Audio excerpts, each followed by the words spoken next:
నమస్తే welcome to PNS news. కరీంనగర్లో MP అభ్యర్థిగా ఈరోజు నామినేషన్ వేసిన రాణా ప్రతాప్ గౌడ్ ఇండియా నుండి కరీంనగర్ పార్లమెంట్ అభ్యర్థిగా గట్టు రాణా ప్రతాప్ గౌడ్ నామినేషన్ వేయడం జరిగింది. కార్యక్రమంలో తెలంగాణ జనరల్ సెక్రటరీ పవిత్ర మరియు కోడూరి శ్రీనివాస్, శివకుమార్, శరత్, కత్తి రమేష్, ఆనంద్, సూర్యప్రకాష్లు పాల్గొన్నారు.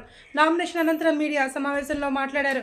ఈ సందర్భంగా వారు మాట్లాడుతూ సోషలిస్ట్ పార్టీ ఇండియా పార్లమెంట్ అభ్యర్థిగా నన్ను దీవించి కరీంనగర్ కాన్స్టిట్యున్సీ ప్రజలందరూ భారీ మెజారిటీతో గెలిపించాలి అని ప్రజలను కోరారు. Rana Pratap Goud socialist party Karimnagar parliament అభ్యర్థిగా ఈరోజు నామినేషన్ వేయడం జరిగింది.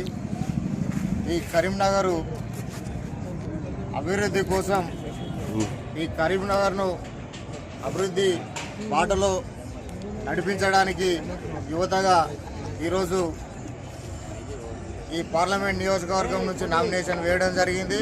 ఖచ్చితంగా ప్రజల మద్దతును కూడగట్టుకొని ప్రజలకు చేరువయ్యి వారి యొక్క ఆశీస్సులతోటి ఖచ్చితంగా ఈ కరీంనగర్లో గెలవబోతూ ఉన్నాం. సోషలిస్ట్ పార్టీ ఇండియాగా ఖచ్చితంగా పార్లమెంట్లో ఈ ప్రజా సమస్యలను లేవనెత్తుతూ ఈ ప్రజా సమస్యలపై కొట్లాడడానికి అది రోడ్ల మీదనైనా అది పార్లమెంట్లోనైనా ఈ ప్రజా సమస్యల కోసం ఎంతకైనా కొట్లాడడానికి సోషలిస్ట్ పార్టీ ఇండియాగా మేము ముందుకు రాబోతా ఉన్నాము.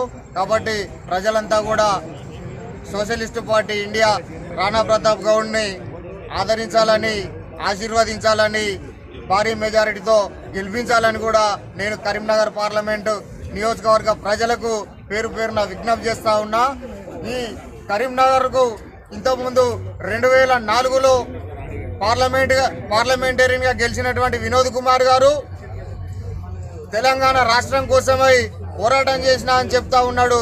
తెలంగాణ కోసం పోరాటం చేసిన వ్యక్తి ఆ రోజు పోరాటం చేసిరు. మరి బయ్యారం ఉక్కు ఫ్యాక్టరీని తీసుకొస్తానని చెప్పి ఆ రోజు నుంచి ఈ రోజు వరకు ఏమన్నా కనీసం ఒక ఇటుక పేలనన్నా అక్కడ వేర్చినటువంటి ఘనత నీకు ఉన్నదా?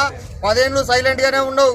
తర్వాత మీ పార్టీ అధికారంలోకి వచ్చిన తర్వాత అప్పుడు కూడా విభజన చట్టంలో ఉన్నటువంటి హామీల కోసం ఏ రోజన్నా పార్లమెంట్లో మాట్లాడినటువంటి పాపాన పోలే.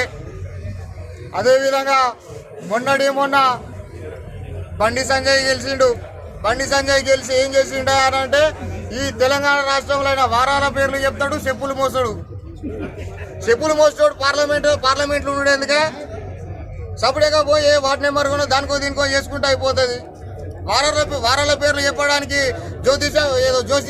జ్యోతిష్య మందిరమో లేకపోతే జ్యోతిష శాస్త్రమో ఏదో చదువుకొని ఆడ సిల్క జోషి చెప్పుకుంటూ అయిపోతుంది. దానికి వారాల పేర్లు చెప్పడానికి పార్లమెంట్లో పోవడేందుకా? ప్రజలారా మీరు ఒకసారి ఆలోచించండి, చదువుకున్న యువతను ఆదరించండి. ఖచ్చితంగా మీ భవిష్యత్తు కోసం మేము పార్లమెంట్లో కొట్లాడడానికి సిద్ధంగా ఉన్నాము. భవిష్యత్తు రోజులలో ఈ బీజేపీ పార్టీ అబ్కి బార్ 400 పార్ फिर एक बार मोदी सरकार अंటుంది కదా. नरेंद्र मोदी मैं आपको चैलेंज करना चाहता हूँ. फिर एक बार मोदी सरकार नहीं है, फिर एक बार करण थापर को 1 घंटा इंटरव्यू दीजिए. आप 400 पार हो जाएगी या 70 पार हो जाएगी. अब सब दुनिया को पता चल जाएगा. मैं ये सवाल करता हूँ, ये सवाल स्वीकार कीजिए, इसको समाधान भी, इसके आंसर भी दीजिए.